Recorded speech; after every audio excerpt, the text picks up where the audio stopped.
Bulletin में खुशामदीद। सबसे पहले बात करेंगे मौसम की। आपको बताएं, बालाई इलाकों में कहीं छमाछम बादल बरसे तो कहीं बर्फबारी के बाद सर्दी बढ़ गई। आजाद कश्मीर और मानसेरा के सयाहती मकामात पर बर्फबारी जारी है। दर्जे हरारत नुक्ता इंजमात से गिर चुका है। अबोटाबाद में तूफानी बारिश से सड़कें तालाब बन गई हैं। ये रिपोर्ट देखिए। बर्फ का मौसम, सर्द हवाएं और बारिशें, बालाई सयाहती मकामात जाड़े की लपेट में हैं। आजाद कश्मीर में रात से बारिश और बर्फबारी का सिलसिला जारी है। वादी नीलम में बर्फबारी, जबकि ज़ेरी इलाकों में बारिश हो रही है। महकमा मौसमियात के मुताबिक बारिश और बर्फबारी का सिलसिला अगले 24 घंटों तक जारी रहने का इम्कान है। मानसेहरा के मैदानी इलाकों में बारिश और बालाई इलाकों में बर्फबारी जारी है। सयाहती मकामात नारा बटा कुंडी समेत मुल्हिका इलाकों में बारिश और बर्फबारी वक्फे से हो रही है। नारायण में मजीद 1.5 से 2 फीट बर्फ पड़ चुकी है।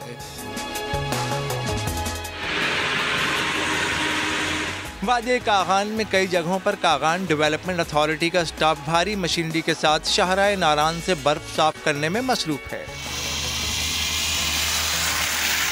दीर शहर समेत मैदानी और पहाड़ी इलाकों में बारिश और बर्फबारी।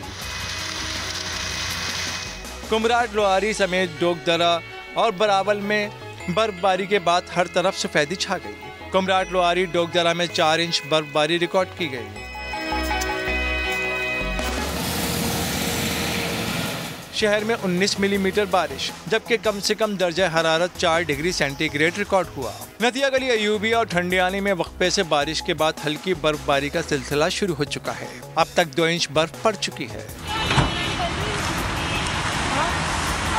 अबोटाबाद बारिश के बाद सप्लाई मैन शाहरा कराकरम पर पानी खड़ा हो गया है। गिलगित बल्तिस्तान के जिला घांचे में वक्फे से जारी बर्फबारी के बाद सर्दी बढ़ गई है। तफसीलात बता रहे हैं जुल्फ़िकार अली सिद्दीकी। जी जुल्फ़िकार। जी बिल्कुल, इस वक्त गिलगित बल्तिस्तान के ज़िला गांचे में मौसम सरमा की पहली बर्फबारी कल रात गए से शुरू हो चुकी है। क्योंकि यहाँ पर वक्त से पहले ये बर्फबारी हो रही, इस वजह से ज़मीन पर ज़्यादा देर ये टिक नहीं रही, मगर ये मुसलसल हल्की फुल्की बर्फबारी का सिलसिला जारी है। आप मेरे अक़ब में देख सकते हैं, पहाड़ों पर शदीद किस्म की बर्फबारी हो रही है और वहाँ पर कई फीट तक बर्फ़बारी वहाँ पर हो रही है। वहाँ पर बर्फ़ जमी भी हुई है और इसके साथ आप देख सकते हैं बिल्कुल बादलों ने पहाड़ को अपने आगोश में लिया हुआ है। पहाड़ यहाँ से नज़र ही नहीं आ रहा। लोगों का कहना है कि इस नवंबर के महीने में बहुत कम यहाँ पर बर्फ़बारी होती है। बर्फ़बारी होने की वजह से मौसम भी बहुत ज़्यादा सर्द हुई है, जिस वजह से यहाँ के जो बासी है वो गर्म मलबूसात और गर्म ग़िज़ा की तरफ जाने लगे हैं।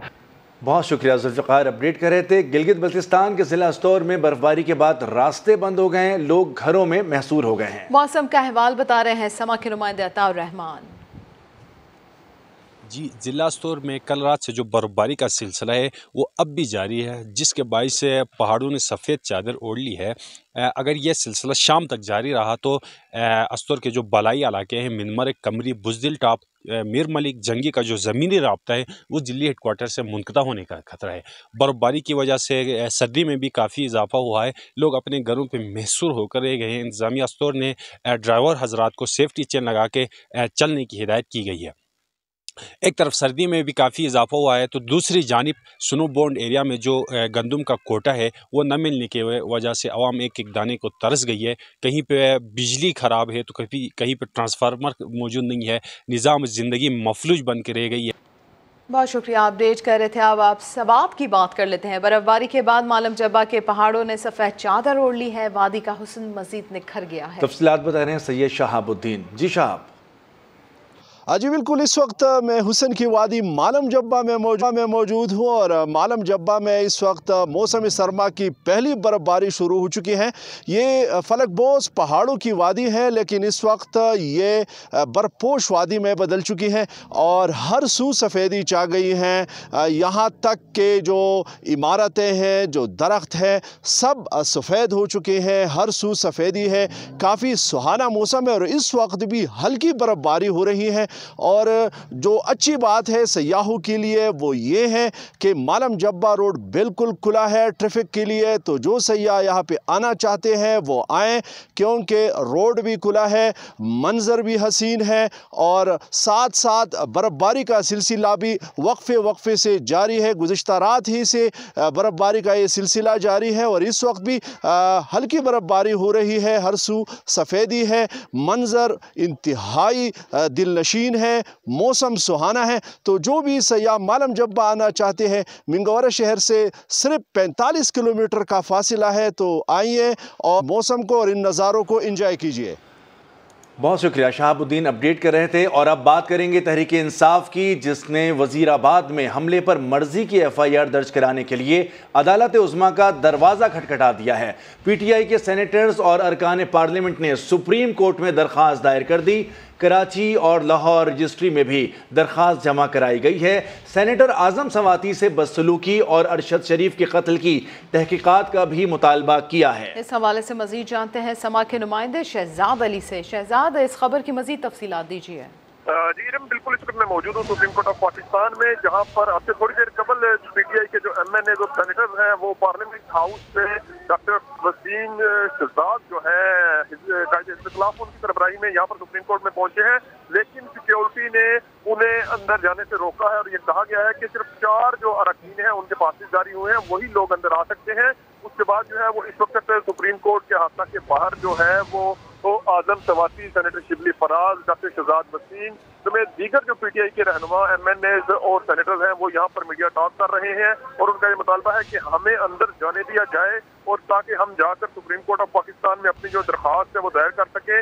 दरख्वास्त इस हवाले से दायर की जा रही है कि जो साबिक वज़ीर आज़म इमरान खान के ऊपर वज़ीराबाद में हमला हुआ था, उनमें जो PTI की जानिब से जिन लोगों को नामजद किया जा रहा है, PTI का ये मुतालबा है कि उन लोगों के खिलाफ जो है वो FIR नहीं दर्ज हुई अभी तक और सेनेटर आजम सवाती के जो मुल्ज़मान हैं उनके खिलाफ भी जो है वो कोई कार्रवाई नहीं की गई। इस हवाले से जो है वो अब PTI अदालत आलिया के सामने खड़ी है और वो कह रहे हैं कि हम अंदर जाकर जो है ये दरख्वास्त दायर करना चाहते हैं, लेकिन हमें अंदर जाने की इजाजत नहीं दी जा रही। तो इस वक्त जो है वो सुप्रीम कोर्ट के बाहर जो है वो PTI के जो रहनुमा है, सेनेटर्स और MNAs वो मौजूद है और मीडिया से गुफ्तगू कर रहे हैं। जी बहुत शुक्रिया शहजाद अली, तफसीलन आपने हमें अपडेट किया।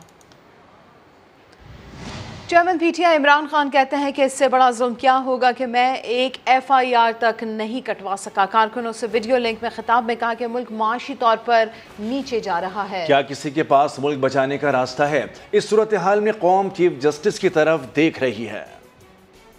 जिधर आज पाकिस्तान खड़ा है, क्या किसी के पास रास्ता है कि जो हमारा मुल्क माशी तौर पे नीचे जा रहा है?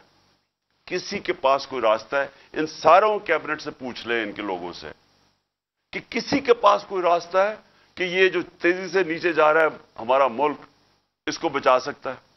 मैं अपने रिस्पेक्टेड ऑनरेबल चीफ जस्टिस से कहना चाहता हूं कि कौम आज आपकी तरफ देख रही है। सबसे बड़ी पार्टी का सरबरा, मैं FIR नहीं कटवा सकता, इससे ज्यादा बड़ा जुल्म क्या हो सकता है?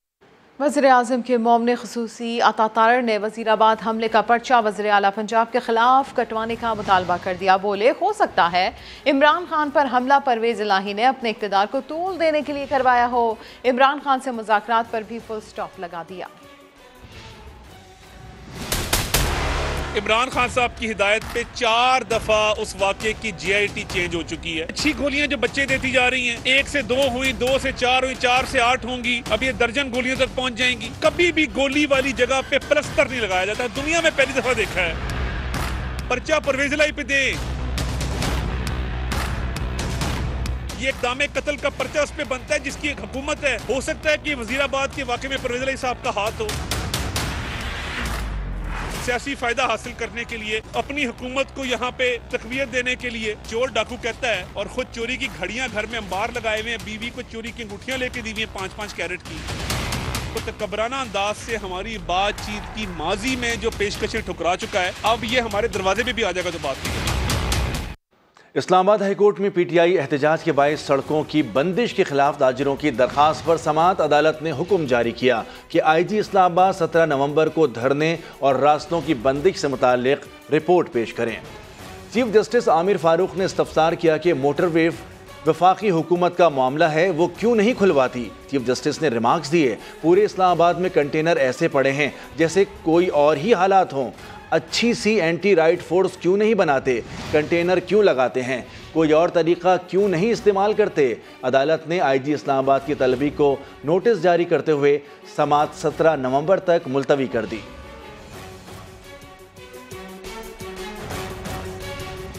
और लाहौर हाईकोर्ट में तहरीक इंसाफ का मार्च रोकने की दरख्वास्त पर समाअत के दौरान अदालत ने पंजाब हुकूमत के वकला को तैयारी की मोहलत दे दी है और समाअत 1 हफ्ते के लिए मुलतवी कर दी। इसी के ऊपर बात कर लेते हैं अरशद अली से। अरशद, बताइएगा समाअत में क्या कुछ हुआ? जी बिल्कुल, जो है वो लाहौर हाईकोर्ट के जस्टिस जवाद अल हसन ने जो ताजर मीर की दरख्वास्त पर जो है वो दरख्वास्त पर समाअत की है। दौरान समाअत पंजाब हुकूमत के वकला ने दरख्वास्त के नाकाबिले समाअत होने पर जो है वो इतराज़ जाहिर किया और जो है वो अदालत को ठोस जो शाहिद थे वो अदालत को पेश नहीं किए, जिस जो है वो अदालत ने कहा कि आप तमाम तर दलाइल की तैयारी के लिए जो है वो आपको मोहलत दी जाती है और 1 हफ्ते के अंदर अंदर पंजाब हुकूमत के वकला जो है वो अपनी तैयारी मुकम्मल करके अदालत में पेश हुए और आइंदा समाअत पर आपने इस दरख्वास्त पर हर हाल में जो है वो दलाइल देने हैं। ताहम वफाकी हुकूमत के वकील की जानब से अदालत को बताया गया कि पंजाब हुकूमत को लॉन्ग मार्च से कबल लेटर लिखा गया था कि पंजाब में जो अमन अमान की सूरत हाल है उसको कंट्रोल किया जाए। इसके साथ साथ ये भी कहा गया कि पीटीआई के वकला ने लॉन्ग मार्च जो है वो रोकने के लिए जो है वो कोई पंजाब हुकूमत ने इक़दाम नहीं किए, सिर्फ खामोशी तमाशाई जो है वो बनी रही है और इस वक्त जो है वो अदालत ने मजीद समाअत 1 हफ्ते तक के लिए मुलतवी की है। बहुत शुक्रिया अरशद अली।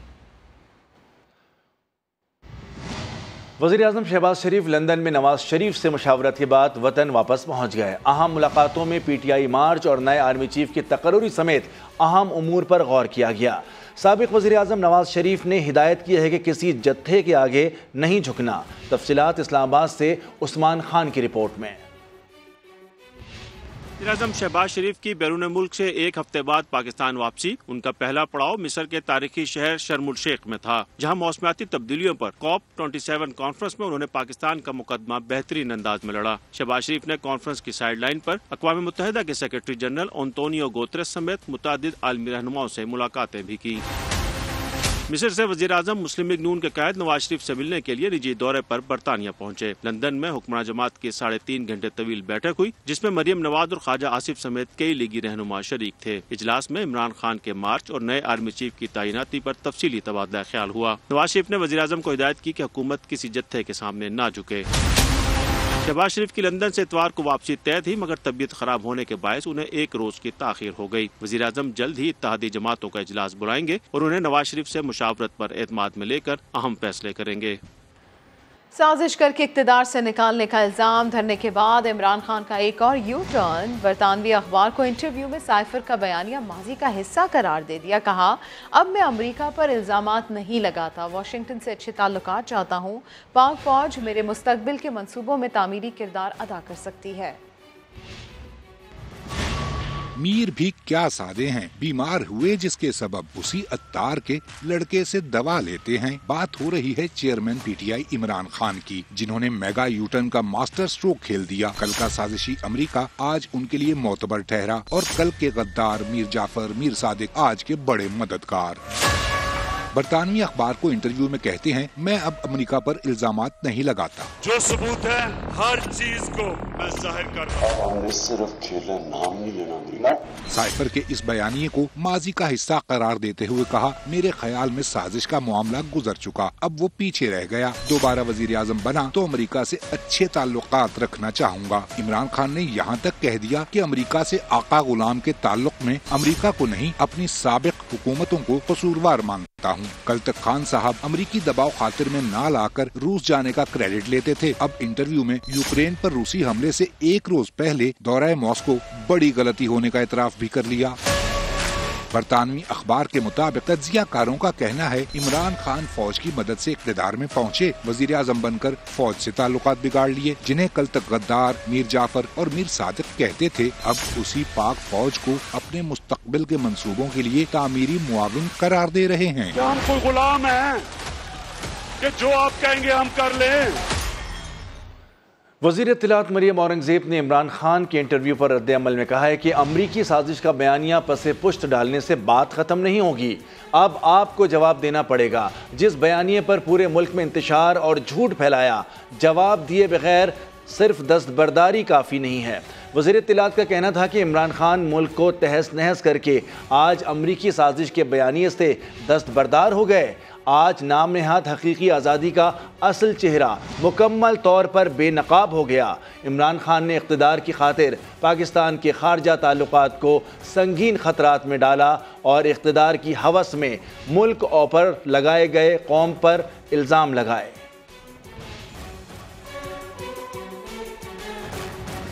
लीगी रहनुमा आज़मा बुखारी कहती है इमरान खान ने शिकस्त तस्लीम कर ली। पीपी रहनुमा कमर ज़मान कायरा, इमरान खान की जानिब से दिए गए बयान में कोई अचंभे की बात नहीं है, ऐसा कहा उन्होंने। हाफिज़ हमदुल्ला ने कहा कि इमरान खान ने पहले ही लॉबिंग के लिए फर्म हायर कर रखी है। आइए एक और यू टर्न लें, वाशिंगटन से ताल्लुकात अच्छे करें। इमरान खान के इस बयान की फाइनेंशियल टाइम्स पर सुर्खी जम गई। नून लीग के रहनुमा आज़मा बुखारी कहती हैं अब इमरान खान को पता चल गया कि कोई ड्रामा नहीं चलने वाला। इमरान खान ने अपनी शिकस्त तस्लीम कर ली है। उसको मालूम हो गया है कि बैरूनी साजिश के ड्रामे के अंदर वो मजीद हवा नहीं भर सकता और वो इलेक्शन भी नहीं ले सका। वो आर्मी चीफ की जो तैनाती है उसको भी असरअंदाज नहीं हो सकता। पीपल्स पार्टी रहनुमा कमर ज़मान कायरा ने कहा कि ये इमरान खान का वतीरा है, इसमें हैरत की कोई बात नहीं।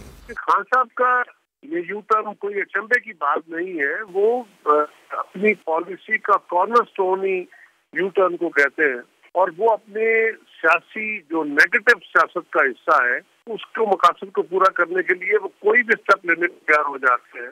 और JUI रहनुमा हमदुल्ला ने कहा कि ये नई बात नहीं, इमरान खान ने पहले ही लॉबिंग के लिए फर्म हायर कर रखी है।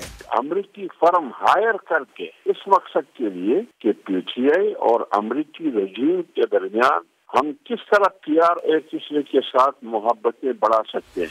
चेयरमैन तहरीक इंसाफ इमरान खान ने फाइनेंशियल टाइम्स को इंटरव्यू में इस ख्वाहिश का इजहार किया है कि वाशिंगटन से ताल्लुकात उस्तवार करना चाहते हैं। मुस्लिम लीग ज़िया के सरबराह एजाजुल हक का इमरान खान की इदारों के साथ मसालिहत कराने की कोशिशों का इकरार। कहते हैं कि मुल्की मामला दुरुस्त करने के लिए फ़रीक़ैन को दो कदम पीछे हटना होगा। जहाँ से माजी में ब्रेक थ्रू होता रहा अब भी वहीं से होगा। समा के नुमाइंदे खुसूसी टिका खान से गुफ्तगू में ये भी कहा कि आर्मी चीफ के तकर्रुर पर सियासतदानों को उलझना नहीं चाहिए। जिस वक्त मेरे साथ मौजूद है मुस्लिम लीग ज़िया के सरबराह एजाजुल हक, इनसे हम मुल्क की सियासी सूरत हाल के बारे में बात करते हैं। आप का चूँकि इमरान खान से भी राब्ते हैं, ताल्लुक़ है और इस्टेब्लिशमेंट से तो बहुत ही करीबी ताल्लुकात हैं, मसलियत करवाना चाह रहे थे, वो कोशिशें क्यों नाकाम हुई? एस्टेब्लिशमेंट का तो इसमें कोई ताल्लुक नहीं है ना। हर किसी को दो कदम पीछे जाना पड़ेगा ताकि मुल्क की मामला जो है वो सीधे हो जाए। ब्रेक थ्रू कैसे होगा? ब्रेक थ्रू वहीं से होगा जहाँ से पहले होता रहा। जब 126 दिन का लॉन्ग मार्च खत्म हुआ तो वजीर आजम ने उस वक्त आर्मी चीफ से रिक्वेस्ट की। आर्मी चीफ ने फिर दोनों पार्टियों को बुलाया, तारुल कादरी साहब को, इमरान खान साहब को, और सिचुएशन को डिफ्यूज किया। इस एहतजाजी मुजाहिरे के हक में रास्ते बंद करना गलत फैसला है, लॉन्ग मार्च निकालना पुरअमन वो सही फैसला है। अगरचे आर्मी चीफ की तकर्री इंतहाई आईनी मसला है, आपकी क्या सोच है इस बारे में? सियासतदानों को इसमें उलझना ही नहीं चाहिए। ये पहली मरतबा है कि बहस शुरू हुई है और मैं समझता हूँ ये ठीक नहीं हुई। हम ये कह नहीं कि ये फलाना चीफ लग जाएगा, फलाना चीफ लग जाएगा, फलाना चीफ, इस पे तो बहस ही नहीं होनी चाहिए। जो भी आर्मी चीफ लगेगा ये इंस्टीट्यूशन है, यहाँ कलेक्टिव फैसले होते हैं। इस वक्त लंदन में क्या चल रहा है? बार बार वजीर आजम का वहाँ जाना, बार बार वहाँ से अहकामात लेकर आना खराब तासुर जा रहा है। नवाज शरीफ को ये चाहिए मेरे नज़दीक कि वो पाकिस्तान वापस आए, अपनी बेटी को भी वापस लेकर आए और यहाँ अवाम के साथ खड़े होकर जो फैसले करने पाकिस्तान में बैठ कर करें। इलेक्शन कब होता नजर आ रहा है? अगले साल किसी वक्त भी मिडिल में, फर्स्ट क्वार्टर के बाद हो जाए। इलेक्शंस जो है अब तक हो रहे होते, अगर PTI ने बात सुन ली होती और अगर PML को या PDM को मौका ना मिलता कि इनकी लॉन्ग मार्च की वजह से आगे ले जाने का, वरना तय हो गया था। क्या जमहूरियत को भी इस वक्त खतरा है? जब जमहूरियत को खतरा होता है तो हालात तो इसी किस्म के होते हैं ना। मतलब एक लीडर पे गोली चल गई, लॉन्ग मार्च आ रही है। शहबाज शरीफ जो है वो डिग्गी में बैठकर GHQ जाते रहे हैं, क्या बयान था? मैं डिग्गी का लफ्ज तो ये था कि मुशाबत से कहा था कि वो छुप के गए थे, 2 या 3 लोगों के जरिए वो गए थे और तीनों ने खुद बैठकर मुझे भी और दोस्तों को भी बताया था। कहीं PTI तो ज्वाइन नहीं कर रहे आप? पॉलिटिक्स के अंदर रूल आउट भी नहीं कर सकते।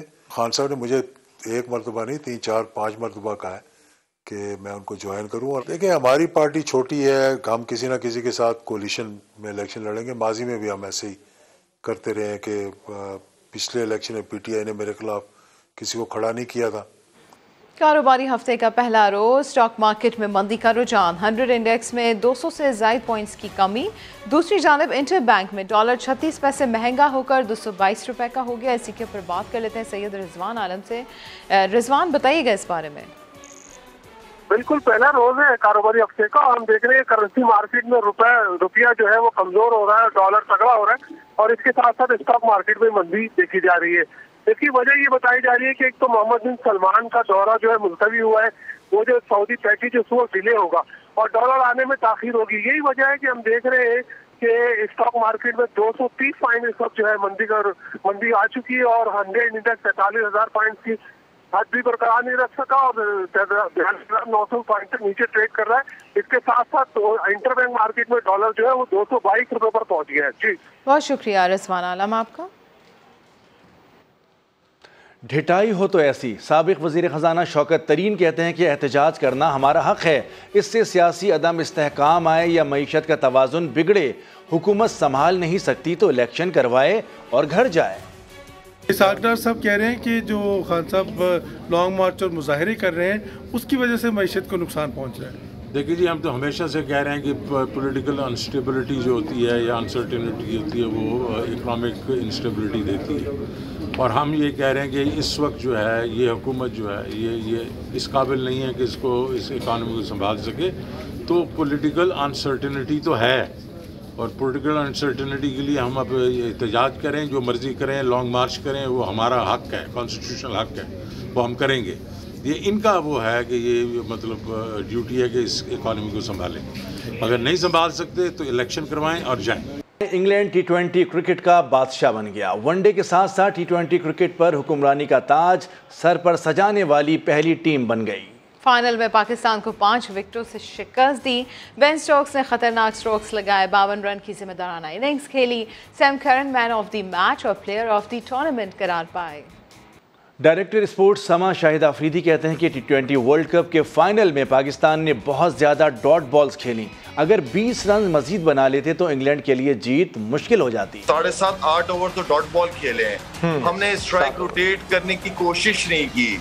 हमने उनके अच्छे बॉलिंग पे सिंगल्स दिए, उन्होंने भी डॉट बॉल खेले लेकिन उन्होंने बाद में उस चीज़ को बाउंड्रीज में कन्वर्ट कर दिया था। हमारे पास जहां पे हमारे बैट्समैनों को रन की जरूरत थी हमें लास्ट 5 ओवरों में, वहां हमने रन भी नहीं किए, विकेट भी गिराई। अब डॉट बॉल आजकल की T20 का मतलब है कि सिंगल ले लिया, समझो डॉट बॉल खेले हो आप। तो आई मीन के इतना तो नहीं होना चाहिए कि एक स्पिनर गेम कर रहा है और आप उसको आउट भी हो जाओ और उसी ओवर में बॉले भी खेलो। ये वो इंटेंशन है जिसके मैं टोटली अगेंस्ट हूँ। ये वो चीजें हैं जो इंग्लिश प्लेयर्स के अंदर नहीं है, उनका माइंड सेट बहुत क्लियर है। अगर 20-25 रन होते हमारे तो मैं नहीं समझता कि पाकिस्तान मैच जीतने देता इंग्लैंड को। मेरा नहीं ख्याल जो पहली वाली इंजरी थी वही दोबारा हुई हो, कोई इंजरी हुई होगी लेकिन इतनी सीरियस नहीं होगी, इंशाल्लाह कवर कर जाएगा। ICC T20 वर्ल्ड कप में दूसरी पोजीशन हासिल करने के बाद कौमी टीम मेलबर्न से बरास्ता दुबई वतन रवाना हो गई है और फाइनल के बाद टीम होटल पहुंची तो शायकीन ने भरपूर इस्तकबाल किया। ड्रेसिंग रूम में टीम मेंटोर मैथ्यू हेडन ने भी हौसला अफजाई की। स्क्वाड आज रात मेलबर्न से बजरिया दुबई पाकिस्तान रवाना होगा। कप्तान बाबर आजम, नसीम शाह, बैटिंग कोच मोहम्मद यूसुफ लाहौर पहुंचेंगे। हेड कोच सकलैन मुश्ताक, शादाब खान, हारिस रऊफ, मोहम्मद नवाज और हैदर अली रावलपिंडी आएंगे। मोहम्मद रिजवान, मोहम्मद वसीम जूनियर, इफ्तिखार अहमद और खुशदिल शाह पेशावर, शान मसूद और शाहनवाज डहानी कराची पहुंचेंगे।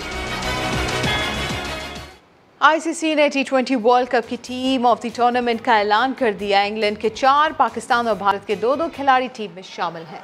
वर्ल्ड चैंपियन इंग्लैंड के कप्तान Jos Buttler, Alex Hales, Sam Curran और Mark Wood team of the tournament का हिस्सा हैं। पाकिस्तान के शादाब खान और शाहीन शाह अफरीदी और भारत के विराट कोहली और सूर्या कुमार यादव ने जगह बनाई। जनूबी अफ्रीका के एंड्रिच नोर्किया, जिम्बाब्वे के सिकंदर रजा और न्यूजीलैंड के ग्लेन फिलिप्स को शामिल किया गया।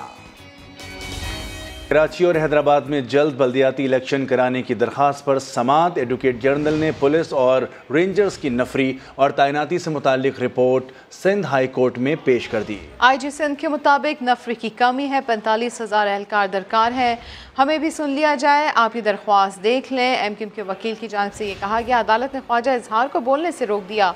चीफ जस्टिस की जानिब से ये कहा गया कि आप इलेक्शन चाहते हैं या नहीं, इलेक्शन चाहते हैं ना, हमें ये पुलंदा नहीं चाहिए, हमें बताएं क्या चाहते हैं। चीफ जस्टिस की जानिब से ऐसे सवालात किए गए तो कराची और हैदराबाद में जल्द बल्दियाती इलेक्शन कराने की दरख्वास्त पर यह समाअत हुई। चमन में पाक अफगान बॉर्डर पर पाकिस्तानी सिक्योरिटी फोर्सेस पर फायरिंग के बाद सूरत हाल कशीदा है। दूसरे रोज भी बाबे दोस्ती तिजारत और पैदल आमदोरफ्त के लिए बंद है। आपको बताएं कि गुज़िश्ता रोज अफगान एहलकार की जानिब से फायरिंग में एक लबेस एहलकार शहीद और 2 जख्मी हुए थे। पाकिस्तानी फोर्सेस की जानिब से भरपूर जवाबी कार्रवाई की गई, जिसके बाद आज दूसरे रोज भी पाक अफगान सरहद बाबे दोस्ती बंद है। बड़ी तादाद में मुसाफिर फंस गए हैं। कल तक अलहदगी की अफवाहें गर्म थीं, आज एक साथ वेब शो का ऐलान हो गया। शोएब मलिक और सानिया मिर्जा की जोड़ी का web platform the Mirza show.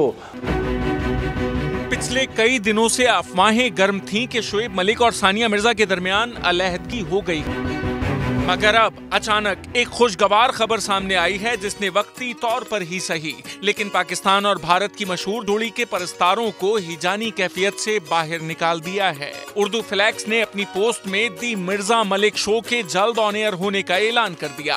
ये शो जल्द ही OTT प्लेटफॉर्म पर नशर किया जाएगा। पाकिस्तान क्रिकेट टीम के साबिक कप्तान शोएब मलिक और उनकी अहलिया सानिया मिर्जा, जो कि भारत की टेनिस स्टार हैं, उनके एक साथ शो का ऐलान होने पर दोनों खिलाड़ियों के मद्दाहों ने सोशल मीडिया पर खुशी का इजहार किया। पिछले चंद दिनों से शोएब मलिक और सानिया मिर्जा के दरमियान अलहदगी को लेकर मुल्की और बैनुल अक़वामी ज़राए अबलाग समेत सोशल मीडिया पर भी गर्मा गर्म खबरें और तबसरे जारी थे।